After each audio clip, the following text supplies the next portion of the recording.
So guys next question देखते हैं फिटको एंड स्पोर्टिको।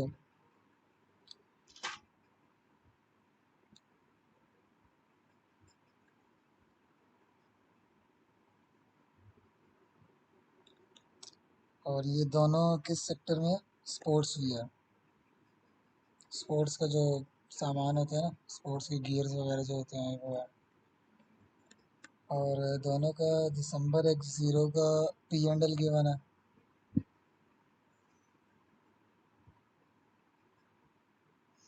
फिटको का थोड़ा सा रेवेन्यू ज़्यादा है। अच्छा, कॉस्ट बहुत ही ज़्यादा है। चलो, एक पॉइंट तो मिल गया कि रेवेन्यू 30,000 से ज़्यादा है बट कॉस्ट 40,000 से ज़्यादा है। ये क्यों? हाँ, ये देखो ज़रा, रेवेन्यू इसका ज़्यादा है बट इसका जीपी कम है उससे। जीपी कम है, रेवेन्यू ज़्यादा है। क्यों? क्योंकि कॉस्ट बहुत ही ज़्यादा है।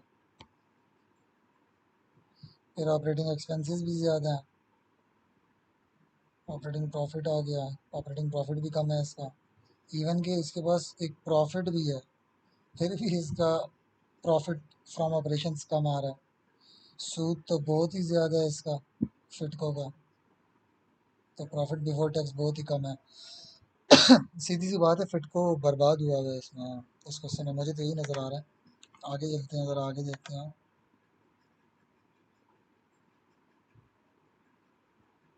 फिटको के पास पैसे भी कम है, इक्विटी बहुत ज़्यादा है, जिसकी वजह से कैपिटल एम्प्लॉयड बहुत ज़्यादा आएगा।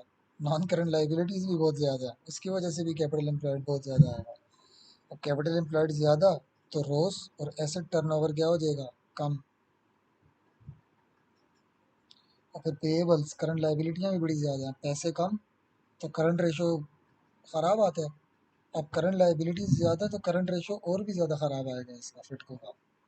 बहुत मज़े का कंपैरिजन है, बहुत आसान कंपैरिजन है, कह लो कि वन साइडेड कंपैरिजन है कि एक कंपनी स्पोर्टी को अच्छी दिखाई हुई है, फिट को वीक दिखाई हुई है। पढ़ते हैं ज़रा नीचे, एडिशनल जो इंफॉर्मेशन गिवन है इसमें क्या क्या मिलता है हमें। फिटको मैन्युफैक्चरर है और रिटेलर है प्रीमियम ब्रांडेड स्पोर्ट्स वियर। अच्छा, ये लग्जरी प्रोडक्ट्स बेचता है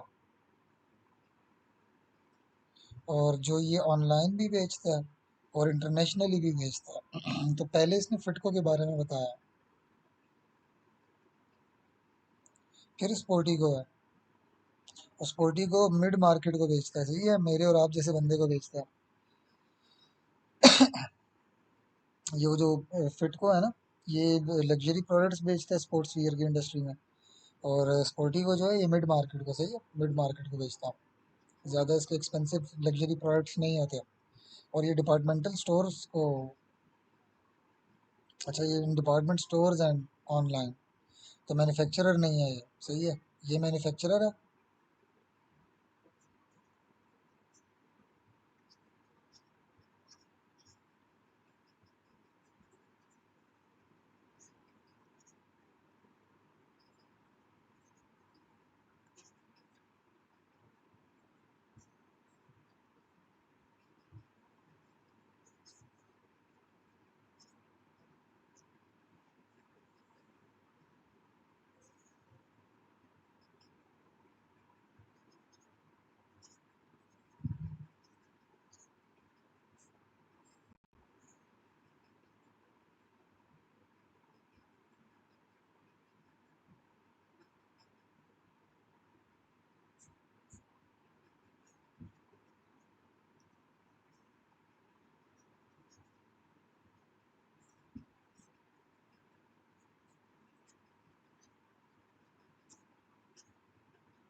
अब ये बातें कमेंटिंग के लिए बहुत ज़रूरी हैं।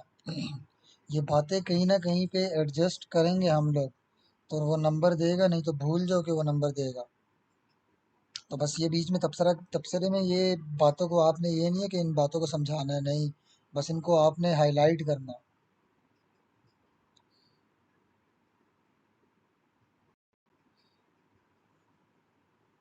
अब ये स्पोर्टी को भाईजान कह रहे हैं कि मैं एक्सपेंशन करना चाहता हूँ, सही है, ये कह रहे हैं कि एक्सपेंशन करना चाहता हूँ, तो क्या इसके पास इतना पैसा मौजूद है कि ये एक्सपेंशन करे? क्या ये फर्दर इक्विटी या डेट रेस कर सकता है कि एक्सपेंशन करे? तो जब भी कोई एक्विजिशन की बात आए तो भाई पैसों को सोचो ज़रा, पैसे आए या नहीं आए। नेक्स्ट क्या करा है? नेक्स्ट क्या लिखा है? बिल्कुल ईयर एंड पे फिटको ने कुछ बेचा है, इन्वेस्टमेंट अपनी बेची है, और वो बड़ी एक्टिव डिवीजन थी इसकी, अच्छा, जो इसने बेची है, वो इतने की बेची है। अच्छा, तो पैसे अभी नहीं आए, हाँ ठीक है, फिटको के ऊपर कैश की हालत बड़ी टाइट थी, इसका सूद भी बड़ा ज़्यादा था, बट जल्द ही फिटको को पैसे मिलने वाले हैं, तो बहुत अच्छी बात है, पैसे मिलने वाले हैं। तो ये पैसों में तो ये बात लिखो कि भाई इसकी कैश की हालत फ्यूचर में ठीक होने वाली है। बट एक और चीज़ इसमें देखो कि उसने बड़ी एक्टिव डिवीजन अपनी बेच दी है। फिटको बेचारे की पहले ही इतनी खस्ता हालत है, इतनी हालत ख़राब है, इसने क्या किया है कि भाई वो भी डिवीजन भी बेच दी है। तो गेन ऑन डिस्पोजल वो जो लिखा हुआ है पी एंड एल में, वो इसी का लिखा हुआ है जिसने बेची थी। और वो कह रहा है कि वो जो डिवीजन बेची है उस डिवीजन के अपने ज़ाती रेशोज ये हैं, तो गुड है। कंपैरिजन में मार्क्स उठाने के लिए एक और चीज़ भी इसने दे दी है। हम पहले स्पोर्ट ये फिटको का अपना ज़ाती जीपी मार्जिन और ऑपरेटिंग प्रॉफिट मार्जिन निकालेंगे, जो टोटल इसके रिजल्ट्स दिए हुए हैं उसमें से। पहले इसके जो टोटल रिजल्ट्स दिए हुए हैं फिटको के, उसमें से ओपी और जीपी मार्जिन निकालेंगे। उस पर तो तबसरा हमने करना ही करना है। साथ में हम उस इसके overall GP margin OP margin को कंपेयर करके देख लेंगे कि क्या फिटको उस डिवीजन के साथ मिलाकर ये जो टोटल रिजल्ट्स दिए हुए हैं, क्या इस डिवीजन के साथ मिलाकर बेहतर थी, या वो डिवीजन अकेले में बेहतर थी जिसको बेचा है। क्योंकि अगर वो बेहतर थी, बेच दी है, तो इसका मतलब है कल को हमारे रिजल्ट्स ख़राब होंगे, क्यों? क्योंकि एक अच्छी डिवीजन हमने बेची है। तो ये कमेंटिंग में इस बात को लाजमन हम लोग कमेंट करेंगे, ये जो एडिशनल इन्फॉर्मेशन दी हुई होती है इसको लाजमन हम कमेंट्स में लेके आएंगे। तो मार्क्स 14 मार्क्स हैं कमेंटिंग के। मुझे तो 14 से ज़्यादा मार्क्स यहाँ पे कमेंट्स में मिल गए हैं, मैं आप लोगों को बताऊंगा। सही है। आखिरी में देखो ज़रा क्या है, फिट को also charge 1 lakh per month to the active division for central services which was deducted from operating expenses in the financial statement. अच्छा, अब फिट को जो था वो ये जो एक्टिव डिवीजन थी ना, इसको लाइक कि कुछ ना कुछ सर्विसेज दे रहा था, तो वो फिर 1 लाख उसको चार्ज भी कर रहा था ऑपरेटिंग एक्सपेंसेस में। अब वो भी हट जाएगा, सही है, तो ऑपरेटिंग प्रॉफिट हमारा और भी बेहतर हो सकता है। तो एक ऑपरेटिंग प्रॉफिट बेहतर हो सकता है क्योंकि वो डिवीजन चली गई है, बट ये हमारी इनकम भी तो थी। सही है, उसके लिए अगर ये एक्सपेंस था हमारे लिए इनकम थी, तो वो इनकम चली गई हमसे। बस और डेटा नहीं है। रिक्वायरमेंट देखो, कैलकुलेट, दोनों के लिए सारा रिजल्ट्स गिवन है, कोई एडजस्टमेंट करनी ही नहीं है, वो स्टेटमेंट्स में से ये पाँचों रेशोज निकल आएंगे। 6 मार्क्स हैं,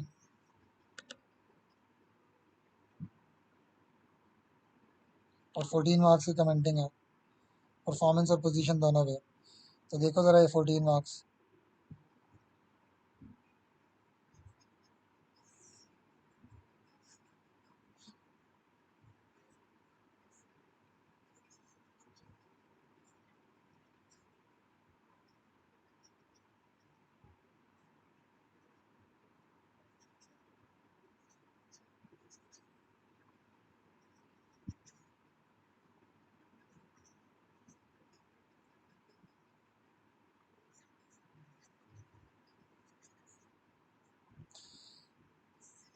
ये दो है ना, तो हद मार के 5 मार्क्स इधर हैं,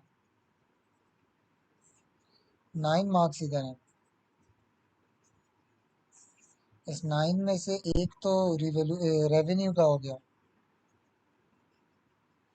पीछे रह गए 8 मार्क्स, और 1 मार्क्स यहाँ पे कंक्लूजन का, तो 7 मार्क्स इसके हैं।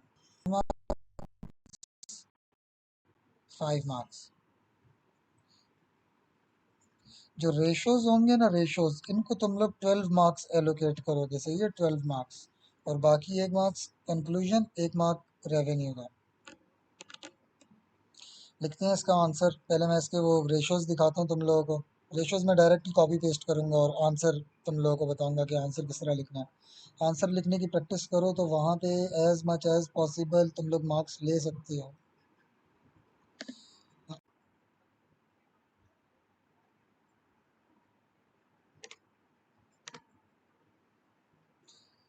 अच्छा गाइस, मैंने ये रेशोज लिखे हैं, देख लो। फिटको की हालत, इसका जीपी मार्जिन भी कम है, ओपी मार्जिन भी कम है, पेएबल डेज भी ज़्यादा हैं, रोस बहुत ज़्यादा कम है, ज़्यादा है। तो किसी एंगल से ना पोजीशन ना परफॉर्मेंस, किसी एंगल से स्पोर्टी को, ये फिट को, सॉरी, फिट को की परफॉर्मेंस और पोजीशन दोनों ठीक नहीं है। देख लो ज़रा गौर से देख लो। इवन कि रेवेन्यू फिटको का ज़्यादा था बट इसकी परफॉर्मेंस अच्छी नहीं है।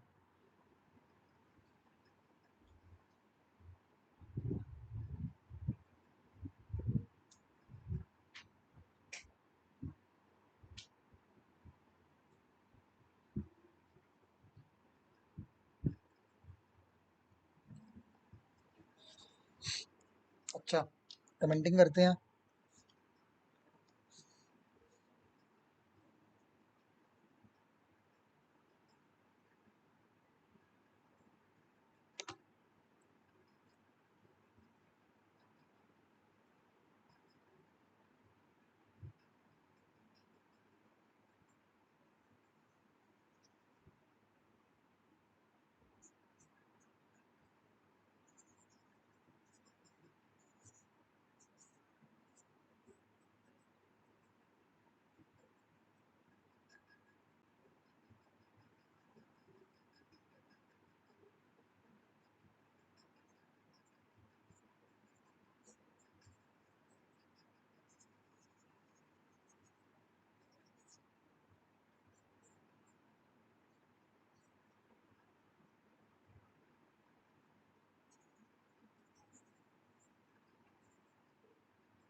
अभी मैंने जस्ट इंट्रोडक्शन दिया कि in fact revenue of Fitco is higher, ज़्यादा ही होना चाहिए। क्यों?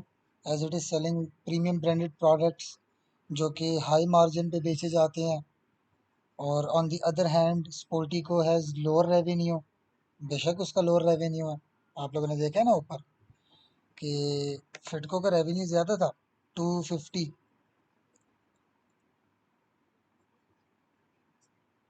और स्पोर्टिको का कम है। और होना भी ऐसे ही चाहिए क्योंकि फिटको महंगे प्रोडक्ट्स बेचता है। सबसे पहले मैंने इंट्रोडक्शन दिया, सही है, रेवेन्यू के बारे में।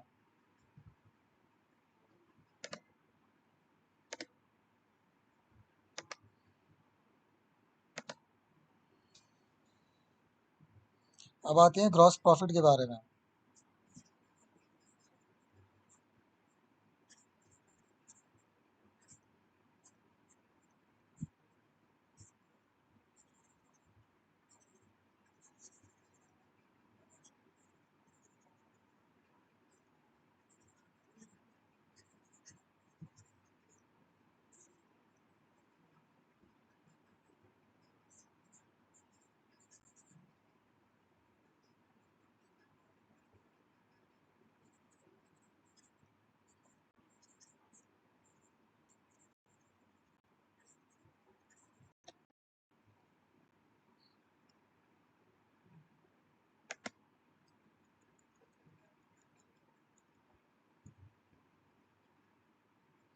स्पोर्टिको का ग्रॉस प्रॉफिट मार्जिन है 32 और फिटको का है 24।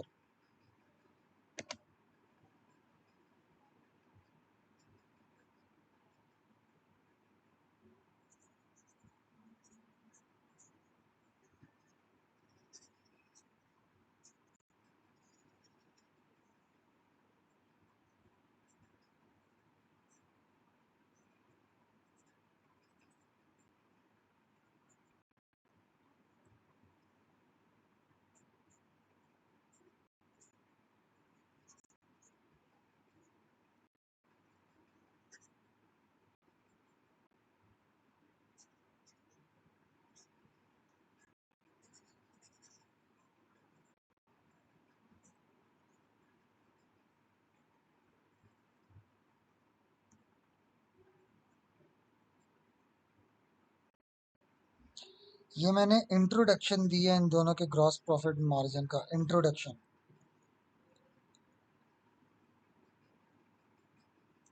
अब ऐसा क्यों है रीजन?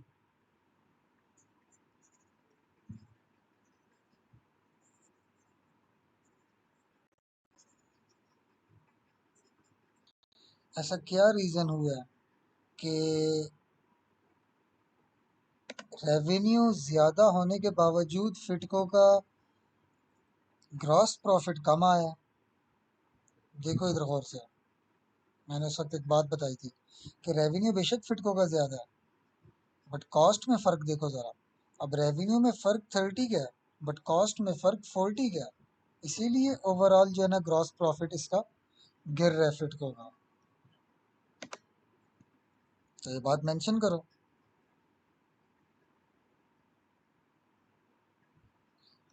कि या तो इसने कॉस्ट, देखो कॉस्ट में जब फिटको की कॉस्ट ज़्यादा है तो रेवेन्यू भी उससे ज़्यादा होना चाहिए था ना। जितने से कॉस्ट ज़्यादा हुई है 40,000 से, तो रेवेन्यू 40 से भी ज़्यादा इंक्रीज होना चाहिए था, बट वो नहीं हुआ। तो इसका मतलब है कि इसने सेलिंग प्राइस में भी कम रखी है इस दफ़ा फिटको ने, और या तो कॉस्ट बहुत ज़्यादा होगी। This might be due to कि जितनी कॉस्ट ज़्यादा हुई है तो उससे रेवेन्यू में उससे भी ज़्यादा इंक्रीज आना चाहिए था ना, इतना क्यों नहीं आया?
तो क्या लिखे है? This might be due to Fitco sold products on lower margins.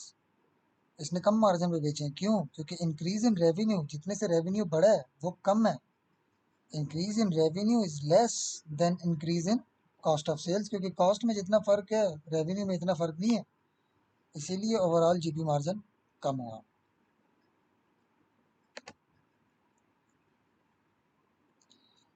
OP margin की तरफ देखो, ओपी में कितना फर्क है?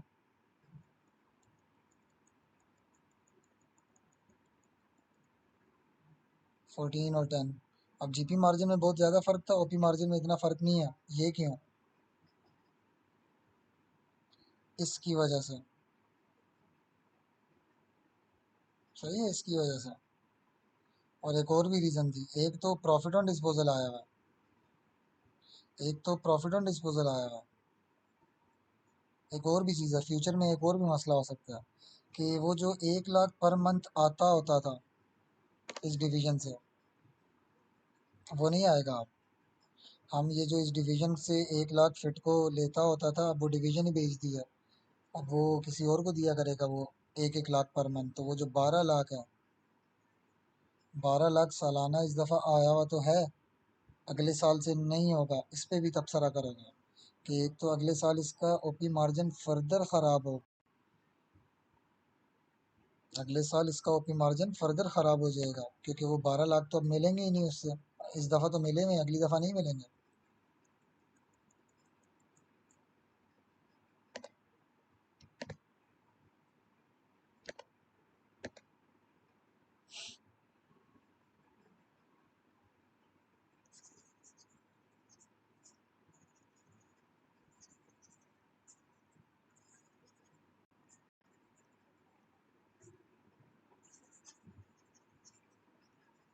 पहले इंट्रोडक्शन दोगे?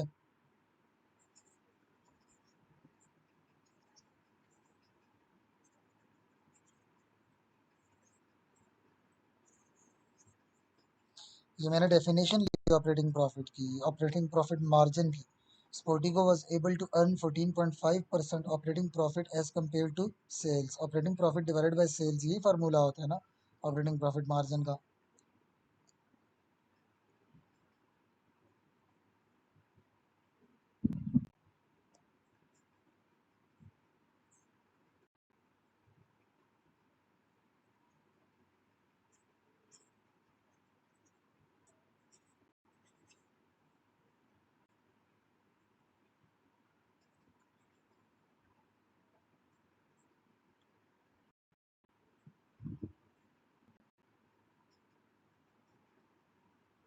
अब ये इंट्रोडक्शन दे दिया कि इनके ऑपरेटिंग प्रॉफिट्स मार्जिन जो है वो इतने इतने हैं।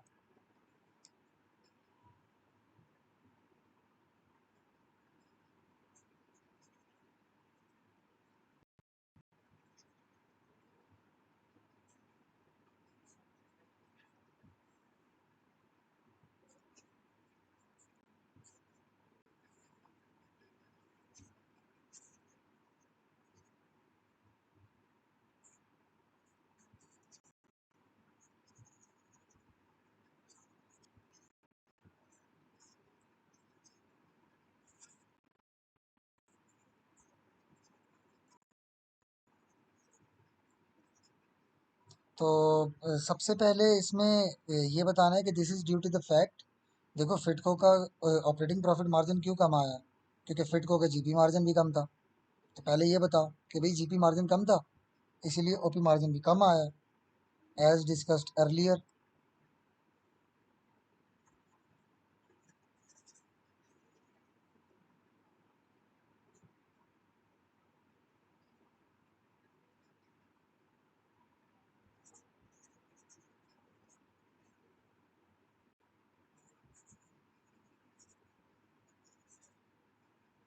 अब तबसरा करते हैं कि डिस्पाइट ऑपरेटिंग प्रॉफिट,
तो सबसे पहले हमने बताया इसमें कि भाई फिटको का जो ऑपरेटिंग प्रॉफिट है, डिस्पाइट ऑपरेटिंग प्रॉफिट ऑफ फिटको includes non recurring profit on disposal. कि भाई इसके प्रॉफिट में एक नॉन रिकरिंग प्रॉफिट, मतलब कि डिस्पोजल जो होता है वो बार बार रिपीट तो नहीं होता, कभी कभार होता है। तो हम लिख के कि नॉन रिकरिंग प्रॉफिट है इसके ऑपरेटिंग प्रॉफिट में, इसने एक डिवीजन बेची है, बट फिर भी इसकी क्या है, ऑपरेटिंग प्रॉफिट्स जो है वो स्पोर्टिको के मुकाबले में कम है। हालांकि स्पोर्टिको के पास कोई ऐसी इनकम नहीं है, फिटको के पास है। अब जब अगले साल फिटको के पास ये नहीं होगी ऐसी इनकम, तो ये तो और भी ज़्यादा ख़राब हो जाएगा। इसकी तो ऑपरेटिंग प्रॉफिट और भी ज़्यादा ख़राब आएगा। तो ये लिखो।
सही हो गया कि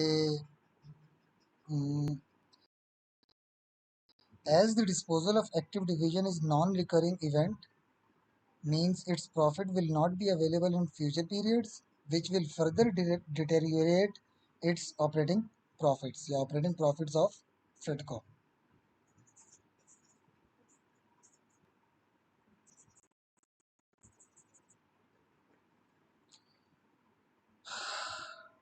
तो ऑपरेटिंग प्रॉफिट इसका अभी और भी कमेंट रहता है, सही है, अभी और भी कमेंट रहते हैं ऑपरेटिंग प्रॉफिट में। अभी तक तो ये लिखा है ना हमने, इसके अलावा और भी मार्क्स यहाँ पे मिल सकते हैं, और भी है। ये देखो इतना लिखा है मैंने, ब्लैक वाला जो है ये ऑपरेटिंग प्रॉफिट का है, तो अभी ये इतना ज़्यादा नहीं हुआ। ये तो इस पे स्क्रीन पे बड़ा बड़ा मैं लिख रहा हूँ।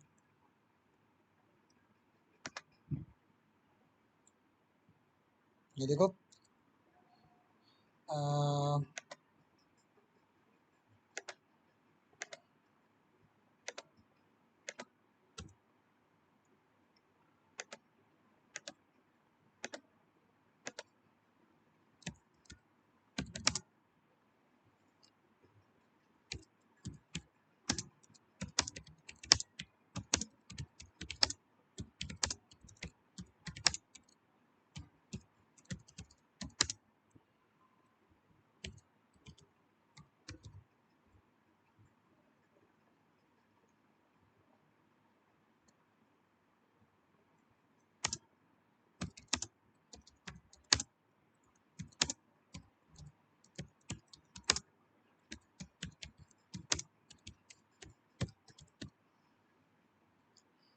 अच्छा, फिट को अपनी एक्टिव डिवीजन से 1 लाख पर मंथ लेता था, उसको सर्विसेज दिया करता था ना उस चीज़ का।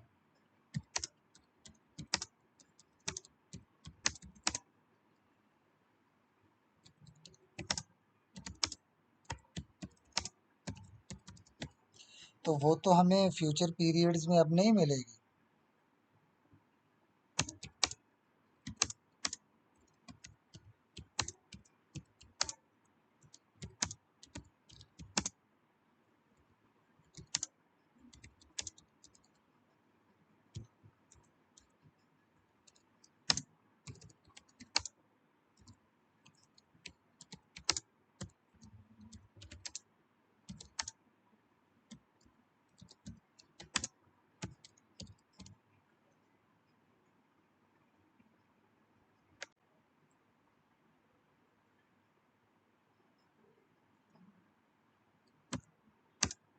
अच्छा, ये अभी तक मैं फिटको के पीछे ही पड़ा हूँ।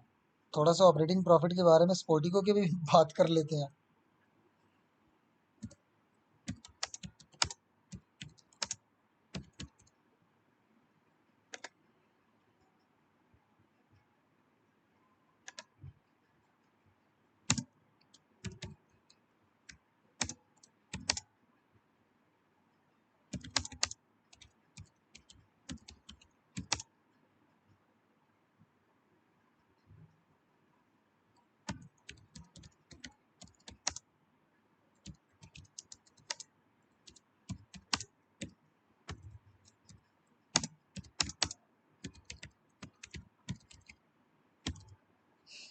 अच्छा, ये फिटको मैन्युफैक्चरर है और स्पोर्टिको डिपार्टमेंटल ऑर्गेनाइजेशन है।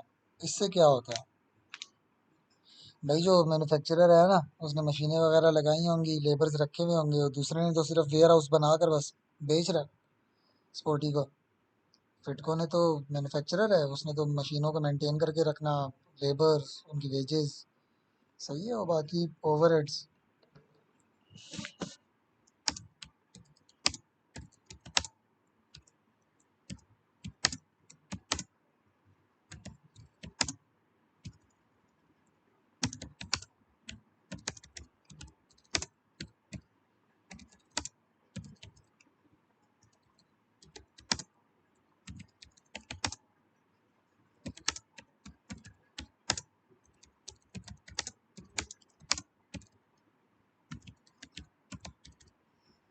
तो on the other hand, Sportico is a departmental organization, whereas Fitco is a manufacturer, which means Fitco has to incur higher operating expenses for smooth running of operations. ये मेरी typing बहुत ही ख़राब है, तुम लोगों ने प्रैक्टिस भरपूर करनी है। सही है, मेरा इम्तिहान नहीं है तुम लोगों के असल में। मैं तो टाइपिंग सिर्फ तभी करता हूँ जब पढ़ाना होता है, ये सेशन के एंड पे। इसके अलावा तो मैं टाइपिंग करता ही नहीं। अच्छा, तो ये अब ऑपरेटिंग एक्सपेंसेस पे हमने कितना बात कर लिया, ज़रा ये देखो।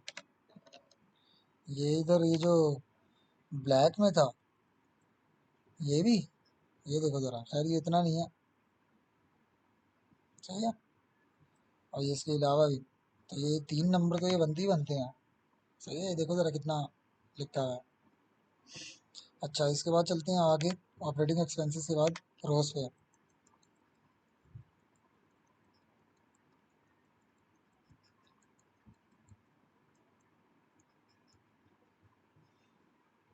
ये है रोज,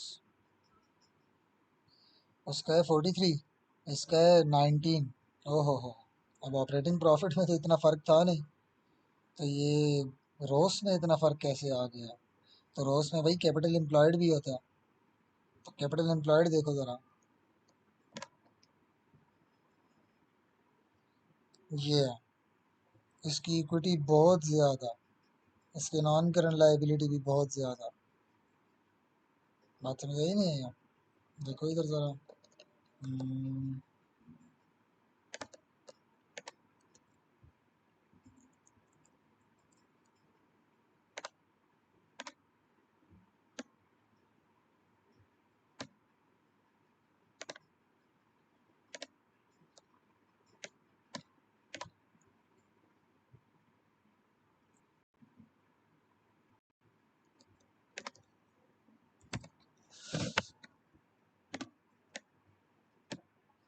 कैपिटल एम्प्लॉयड देखो ज़रा, ये 90,000 और 45,000, ये 60,000 और 15,000, तो कैपिटल एम्प्लॉयड में बहुत ज़्यादा फ़र्क है। हालांकि ये देखो ऑपरेटिंग प्रॉफिट में इतना फ़र्क नहीं है, ये 32,000, ये 25,000।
स्टूडेंट्स, डेट्स और कंपनीज का नाम बार बार यूज़ करना है बीच में, जहाँ जहाँ यूज़ कर सकते हो।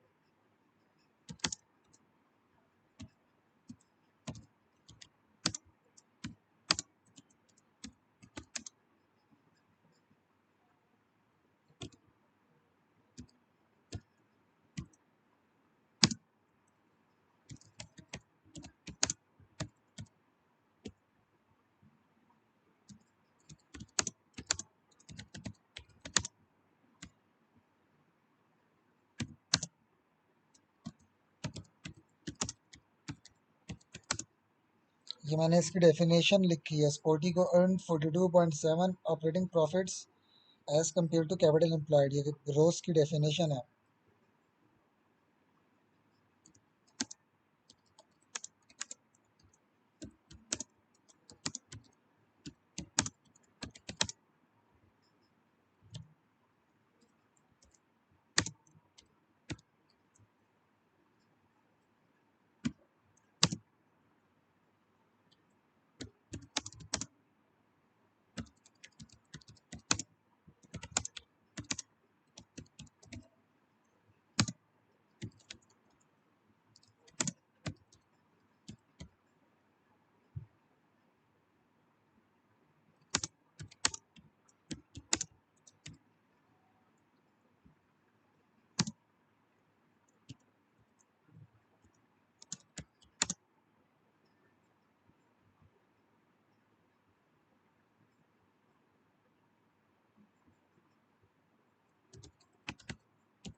देखो जरा,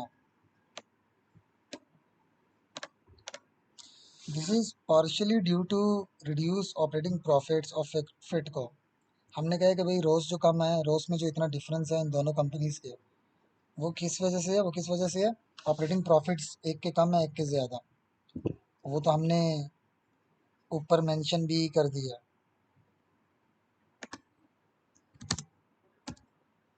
एज डिस्कस्ड अर्लियर। बट अब मैंने कहा कि भाई ये जो रोज कम आया है, इसकी कुछ वजह क्या है, कुछ वजह क्या है? क्योंकि एक का ऑपरेटिंग प्रॉफिट कम है, but difference in operating profit margin was only 4%। Difference in operating profit margin was only 4%। देखो इनके ऑपरेटिंग प्रॉफिट मार्जिन में कितने का फ़र्क था, ये लिखे हुए हैं दोनों। ये 14.5, ये 10। सही है। Difference in operating profit margin was only 4%, whereas whereas difference in ROCE is much higher. ये देखो रोस, इन दोनों के रोस में गैप देखो। सही है, इन दोनों के रोस में गैप देखो। ये देखो, ये यहाँ पे भी लिखे हैं।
अच्छा, the main reason why FitCo has significantly lower rows,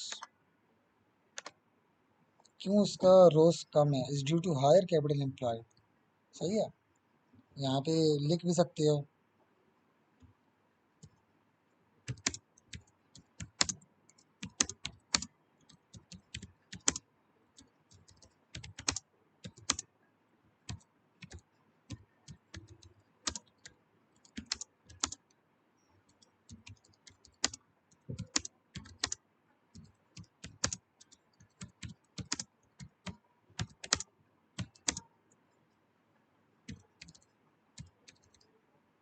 I think इतना ही है इनका कैपिटल एम्प्लॉयड। ये था 135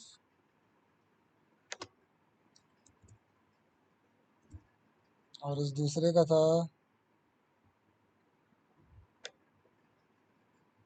75। तो ये मेंशन भी कर दो। तो फिटको हैज़ हायर कैपिटल एम्प्लॉयड क्यों? क्योंकि भाई उसने इंटरनेशनल सेल्स करनी है, उसने अपने प्रीमियम ब्रांडेड प्रोडक्ट्स की रेपुटेशन को बरकरार रखना है, विच नीड्स मोर इन्वेस्टमेंट।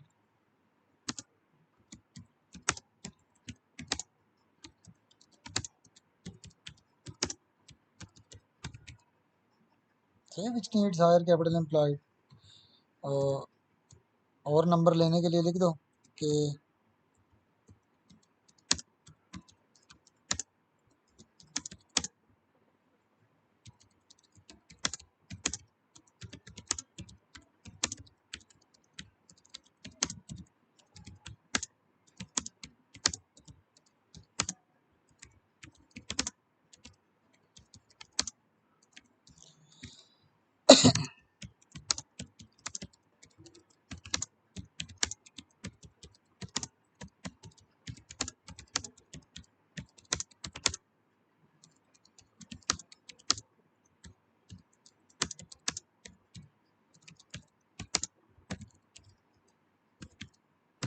देखो, Sportico is planning to expand into international markets, so he might further require funds।